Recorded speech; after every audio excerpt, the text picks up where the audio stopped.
4.2 का उदाहरण नंबर 1 का 2 बोल रहा था। एक कुटीर उद्योग एक दिन में कुछ खिलौने निर्मित करता है। निर्मित मतलब बनाता है। एक दिन में कुछ खिलौने बनाता है। प्रत्येक खिलौने का मूल्य 55 में से एक दिन में निर्माण किए गए खिलौने की संख्या घटाने से प्राप्त संख्या के बराबर होता है। किसी एक दिन कुल निर्माण लागत 750 रुपया थी। हम उस दिन निर्माण किए गए खिलौने की संख्या ज्ञात करना चाहेंगे।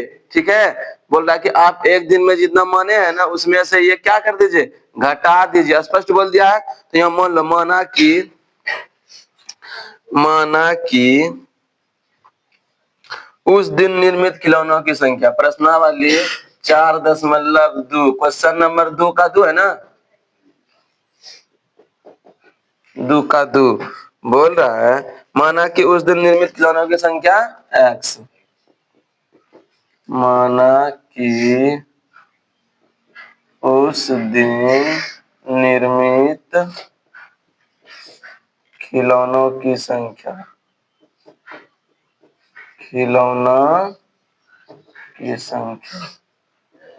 x मान लिया। और बोल रहा है ये एक दिन का हुआ ना, और एक दिन में आप जो माने हैं ना उसको घटा दीजिए। क्या कर दीजिए, घटा दीजिए। दिया हो जाएगा उस दिन प्रत्येक लागत, खिलौनों में लागत खिलौनों में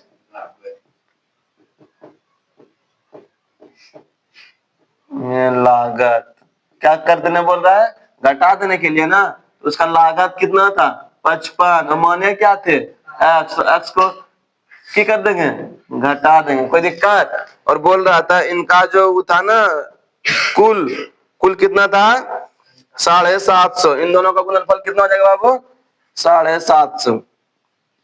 यहाँ देखो x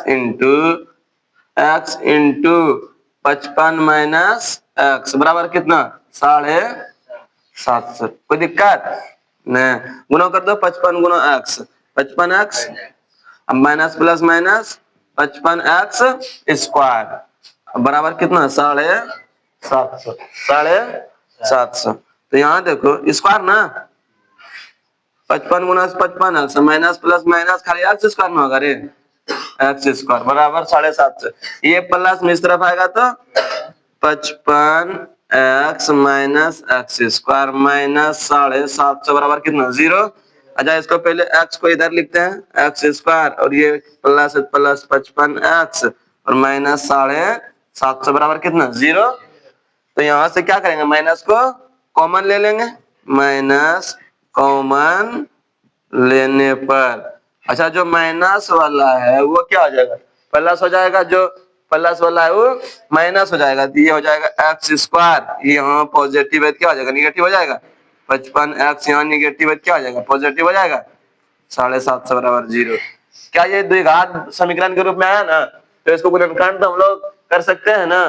गुणनखंड करने के लिए क्या बताया था, जोड़ घटा करके बीच वाला पुनः गुना करने के बाद और वाला ना, तो यहाँ एक है, 1 गुना 750, 750 को इस तरह से फैक्टराइजेशन कर दो, जोड़ घटा करके तब करना चाहिए 55 2 से किला 2 तिया 6 2 7 14 2 पंचे 10 7 5 12 3 18 3 से किला 3 1 3 3 दूनी 6 3 5 15 5 से किला 5 दूनी 10 5 25 25। यहाँ देखो 5 तिया 15 दूनी 30 5 25 30 और 25 55 25 तिया 75 750 पूरा। तो इसको हम लोग लिख सकते हैं x square minus 30x minus 25x plus 750 बराबर 0। कोई दिक्कत नहीं। यहाँ देखो 2 एक्स है ना, एक एक्स को बाहर कर लो। 30 और 25 55 हुआ, 25 तिया 75 750 पूरा। कोई दिक्कत। यहाँ 2 एक्स था, एक बाहर कर ले, बचा क्या एक है, यहाँ से एक्स बाहर आ गया, क्या बचा 30 ना। चलो आगे देखो माइनस 25 को बाहर ले लो, बचा क्या एक्स, और माइनस प्लस माइनस 25 से भाग 25 तिया 75 30 गुणनखंड का नियम क्या है बाबू, ये दोनों सेम से मिलना चाहिए और मिल भी गया, इसको मिटा दें।